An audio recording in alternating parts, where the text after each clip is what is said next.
No se trata de conocer mi verdad. Vosotras sabéis que muchas veces, con frecuencia, de forma no intencionada, buscamos imponer nuestra verdad a los demás, considerando que nuestra verdad es la verdad, que lo que vemos es toda la realidad y no solo un pequeño aspecto de la realidad.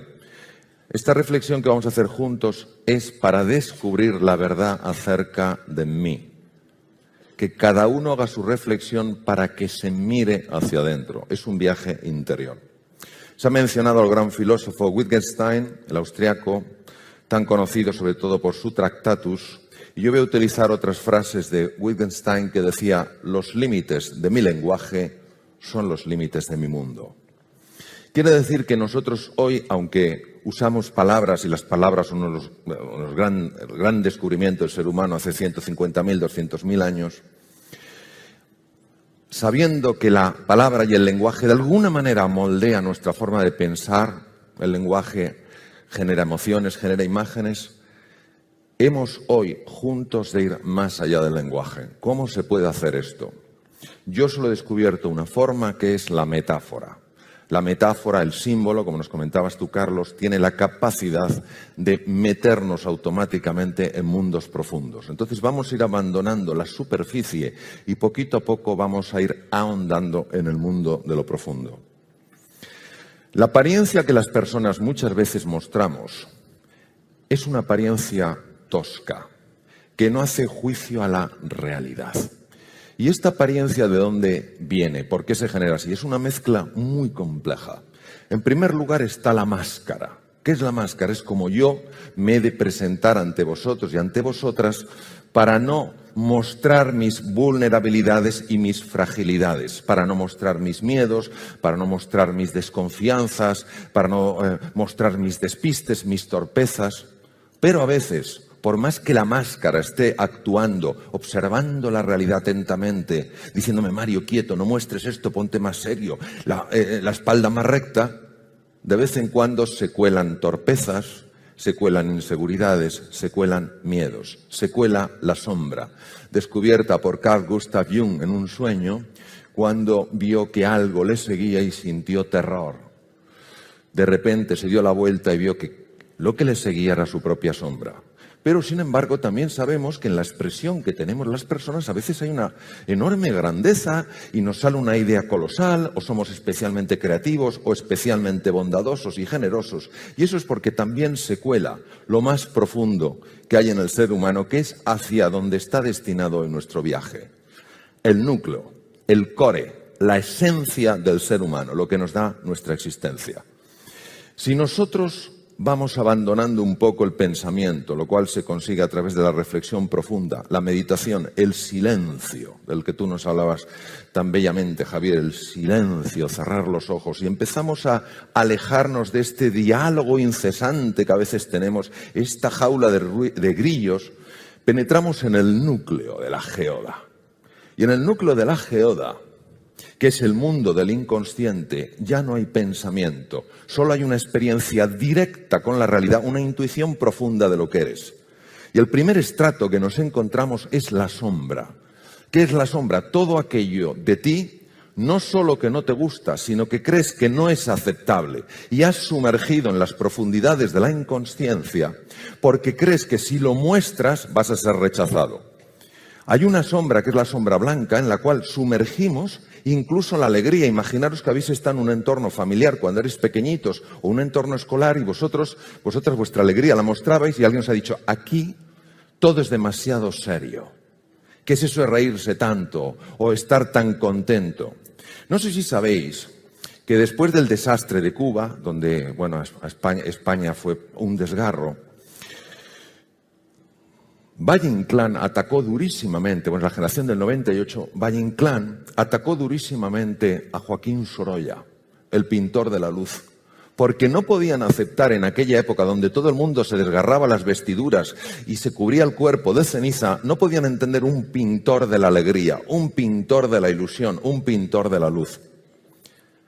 Y esto nos pasa también a las personas, vamos sumergiendo aspectos nuestros porque parece, da la sensación, tenemos la idea de que si los mostramos no vamos a ser aceptados. Por eso, la primera experiencia cuando se entra a través de la meditación, la reflexión o el silencio profundo es la experiencia con la sombra. No es una experiencia agradable, es entrar en el basurero. Pero ese basurero es parte de lo que somos.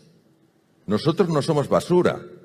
Una ciudad con basura no puedes decir es un basurero. Tiene basura y esa basura es parte de lo que eres. Y si no lo asumes, si no lo asumimos, si lo aceptamos, va a salir por los recovecos y cuando menos te interesa, vas a decir lo que no querías decir. Y cuando menos te interesa, vas a hacer lo que no querías hacer. Pero fijaros, en el núcleo de la geoda está el ser, lo que nos da la existencia, lo profundo, lo inefable, lo que no hay manera de describirlo con el lenguaje, pero se puede experimentar con extraordinaria profundidad. La sombra, como no la aceptamos, la proyectamos en los demás y les rechazamos. Y yo, por ejemplo, si no acepto gestos míos de la torpeza y he sumergido la torpeza, veré con claridad diáfana la torpeza en los demás y en los demás lo rechazaré. Qué cosa tan curiosa, cuando los demás están actuando como espejo mío. Nelson Mandela, 27 años en Robben Island, por su condición de ser un hombre de color y por ir en contra del apartheid. Durante 3 años odió a sus carceleros. Supo que su hijo probablemente no había muerto en un accidente, sino en un asesinato, y no le dejaron ir al entierro. Pero a los 3 años descubrió que tan esclavo es aquel, tan prisionero es aquel que está detrás de unas rejas, como aquel que es prisionero de su odio. Y decidió dedicar su vida, aunque a lo mejor jamás saliera de prisión, a la reconciliación. Este hombre, en el discurso como presidente de la nación sudafricana, utilizó unas palabras maravillosas de la gran escritora norteamericana Marianne Williamson y dijo: el ser humano no tiene miedo a su oscuridad, tiene miedo a su luz. Vivimos tanto en la cáscara, en la superficie, incluso en contacto con la sombra, que no se nos ha pasado por la cabeza, como tan maravillosamente escribía Carlos, que si encendiéramos un poco la antorcha, veríamos que además de las telarañas, además de las paredes viejas y agrietadas, hay un tesoro de incalculable valor que somos cada uno de nosotros. Don Juan Ramón Jiménez, no corras, ve despacio, que donde tienes que ir es a ti solo. Voy a utilizar otra metáfora para hablar de este mundo por la enorme sutileza y porque se escapa el lenguaje. Imaginaros que fuéramos olas. Una ola que tiene un nivel de conciencia elevado sabe que está hecha de mar y por tanto ve a otra ola, sea más alta, más baja, más ancha, más delgada, y la reconoce como de la misma naturaleza y por tanto sería absurdo que tú atacaras a algo que es de tu misma naturaleza. Pero ¿qué pasaría si la ola se hubiera olvidado de que está hecha de mar y solo se fijara en su forma y dijera: yo soy una ola y tú eres una ola diferente y no hay nada que me una a ti en la distancia? Ese momento que no se sabe cuándo se originó es cuando surge en el ser humano la creencia que creemos que hay, o entendemos que es la más profunda, que anida en el ser humano, y que es el ego. El ego es una creencia de enorme profundidad en la separación. Cada ola se ve separada del resto. Por tanto, si tú, otra ola, desapareces, te estrellas con una roca, ¿qué más me da si tú eres distinta a mí? De ahí nace el egoísmo, el ensimismamiento, el centramiento exclusivamente en uno. Pero si yo reconozco que tú, ola, vas a estrellarte contra una roca, pero entiendo que tú y yo somos unidad porque somos océano, ya me importa y jamás te podrá hacer daño. Esta creencia se genera muy pronto en el ser humano, probablemente va de generación en generación y nacemos con ella. Y tiene un arraigo importantísimo a nivel del cerebro. Cuando somos niños, al sentirnos aislados, aunque vivamos en una familia y vivamos en un entorno cultural, al sentirnos aislados, al sentirnos en peligro, al sentirnos indefensos, cualquier experiencia que tengamos de pequeñitos que incremente esa sensación de pequeñez, de aislamiento, de miedo, de impotencia, va dejando un recuerdo probablemente en ciertas regiones del cerebro y fundamentalmente en los núcleos amigdalinos. ¿Qué ocurre? Que cuando somos mayores eso está ahí y vamos a un sitio, vamos a una fiesta, nadie nos hace ni caso y ese no sentirte aceptado inmediatamente produce un disparo en esas estructuras cerebrales. Vamos a un sitio, encontramos la incertidumbre, no sabemos cómo controlar, ¡cha!, se vuelve a disparar la pistola. ¿Qué ocurre en el cerebro cuando se dispara este trigger, cuando se dispara esta pistola, este gatillo? Hay cambios muy profundos. Y el primero, como os he comentado, es que ciertas áreas del cerebro, la amígdala, ciertas áreas del hipotálamo, el hipotálamo lateral, se ponen en marcha y dan lugar a una reacción de alarma. Fijaos, no digo de alerta, no digo estar, digo de alarma. Cuando esta reacción de alarma se produce, estamos probablemente ante el origen de la violencia, porque sale la bestia que hay en nosotros, sale Mr. Hyde. Y Mr. Hyde en ese momento se siente aún más ola separada del resto, más amenazada y necesita tener, poder, controlar, someter. Pero esto no es porque el ser humano en su núcleo no tenga bondad, verdad o belleza.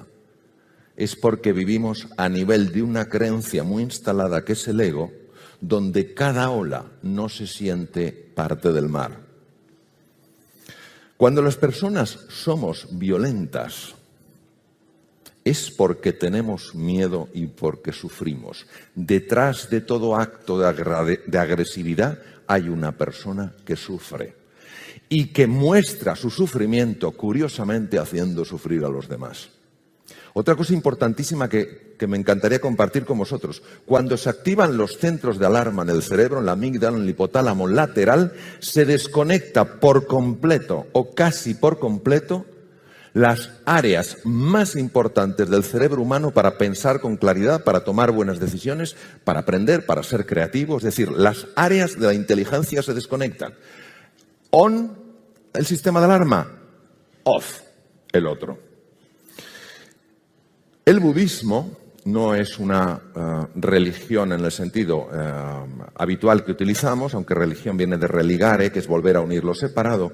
Es una filosofía. Y los budistas, Sakyamuni Buda, el príncipe Gautama Siddhartha, fueron grandes y son grandes investigadores de la mente. Yo he tenido algunos maestros budistas que me han ayudado a entender aspectos de la mente. Y fijaros qué interesante.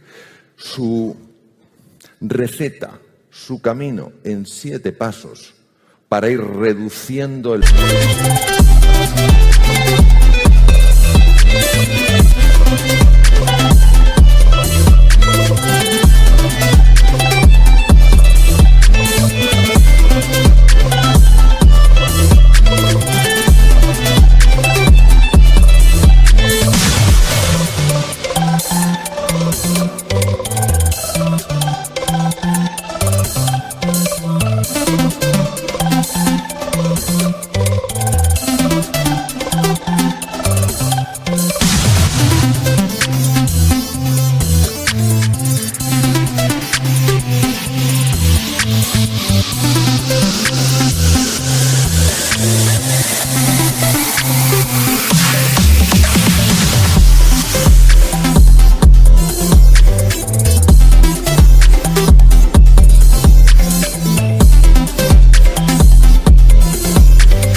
que esa creencia tiene en nosotros.